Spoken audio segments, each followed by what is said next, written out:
घर से बाहर निकलते हुए सोनल ने एक नजर पूरे घर पर डाली। आज खुद के ही घर में ही उसका कोई वजूद नहीं था। सिर्फ एक रात में उसकी जिंदगी क्या से क्या हो गई थी। एक के बाद एक सब कुछ मानो उसके हाथ से फिसलता चला गया था। जिसे वो आज तक अपना परिवार मानती थी, वो परिवार अब उसका नहीं रहा। जिस इंसान को उसने सबसे ज्यादा चाहा, वो उसे छोड़ गया। उसका घर, उसके माँ बाप की सालों की मेहनत से खड़ा हुआ बिजनेस, सब कुछ एक झटके में उससे छीन लिया गया। अब उसके पास अपना कहने के लिए बस ये एक सूटकेस ही बचा था।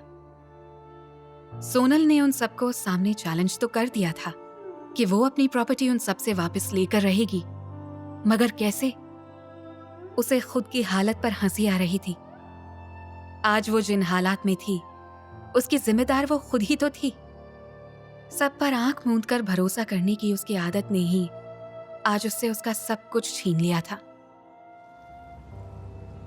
सिद्धार्थ अपनी गाड़ी में बैठा ट्रैफिक लाइट के ग्रीन होने का वेट कर रहा था। बेचैनी में उसने इधर उधर देखा और उसे सीट के पास कुछ नजर आया।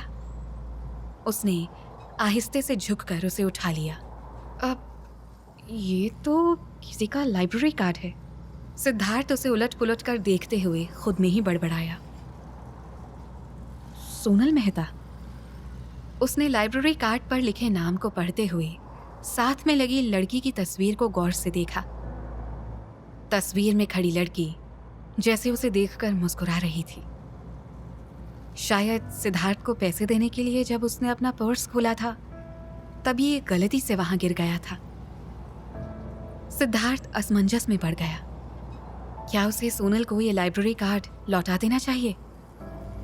कुछ पल वो उसी तरह सोचता रहा और आखिर में अपनी गाड़ी वापस घुमा दी।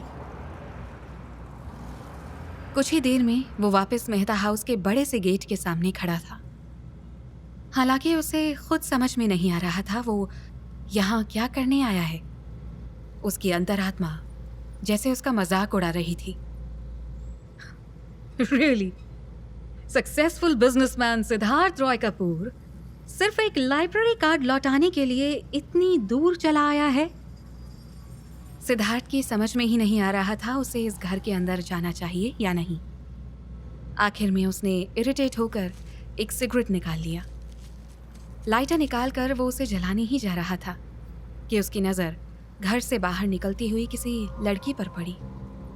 पहले तो उसने उसे इग्नोर किया, मगर जब उसे उसके कपड़े देखे दिखाए से लगे तो उसने पलट कर उसे नजर भर देखा।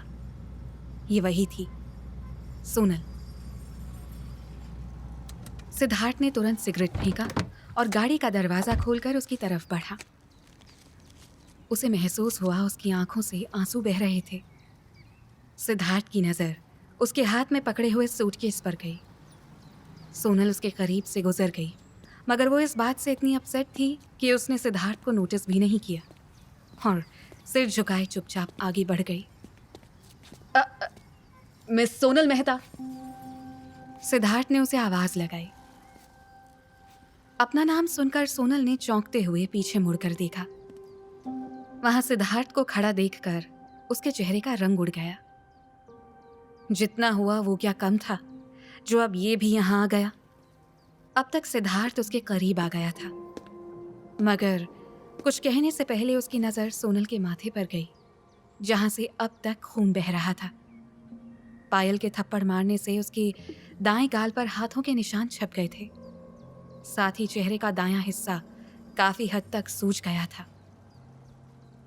उसे इस हालत में देखकर सिद्धार्थ के मुंह से खुद ब खुद निकल गया, तुम ठीक तो हो? हालांकि उसे एहसास हुआ ये सवाल बेवकूफी भरा था। साफ दिख रहा था वो बिल्कुल भी ठीक नहीं थी। सोनल उसे कुछ पलों के लिए एकटक देखती रही।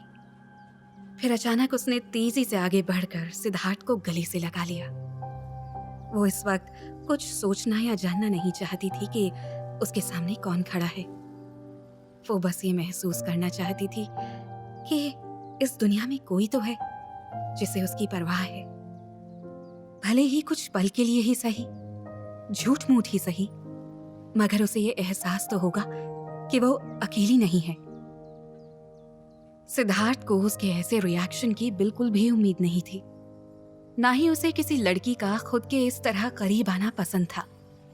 उसने सोनल को खुद से दूर करने की कोशिश की, मगर सोनल ने उसे और जोर से गले लगा लिया। वो धीरे से उसके कान के पास आते हुए बोली, आई एम सॉरी, मुझे इस वक्त किसी के सहारे की जरूरत थी। कोई ऐसा जिसके कंधे पर सिर रखकर मैं जी भर कर रो सकूं। उसके इस बात ने सिद्धार्थ को अंदर तक झकझोर दिया। वो महसूस कर सकता था सोनल इस वक्त अंदर से कितनी टूट चुकी थी। इस कदर हताश हो चुकी थी कि एक अजनबी के सहारे की उम्मीद कर रही थी। सिद्धार्थ के हाथ अपने आप ही उसकी तरफ बढ़ गए और उसने भी उसे अपनी बाहों की आगोश में ले लिया। अब सोनल खुद को रोक नहीं पाई और सिद्धार्थ की बाहों में ही फूट फूट कर रोने लगी। उसे इतनी बुरी हालत में देखकर सिद्धार्थ को भी अफसोस हो रहा था। काफी देर तक सोनल वैसे ही रोती रही। जब सिद्धार्थ को लगा वो शांत हो गई है, तो उसने सोनल को धीरे से खुद से दूर करने की कोशिश की, मगर सोनल ने उसे नहीं छोड़ा। बस कुछ देर और, वो रिक्वेस्ट करती हुई बोली। एक पल को सिद्धार्थ के हाथ रुक गए, मगर फिर उसने उसे खुद से अलग करते हुए कहा,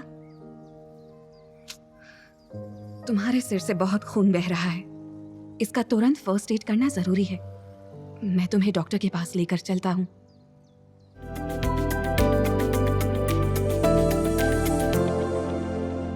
सिद्धार्थ, फाइनली इतने सालों के बाद आज वो मान गया। मैं उसके साथ यहाँ होटल ग्रीन पैलेस में हूँ। हम आज पूरा दिन और पूरी रात स्पेंड करेंगे एक दूसरे के साथ। कुकू एफएम हिंदी चैनल को सब्सक्राइब करना ना भूलें और बेल आइकन प्रेस करके अगले एपिसोड की नोटिफिकेशन पाएं।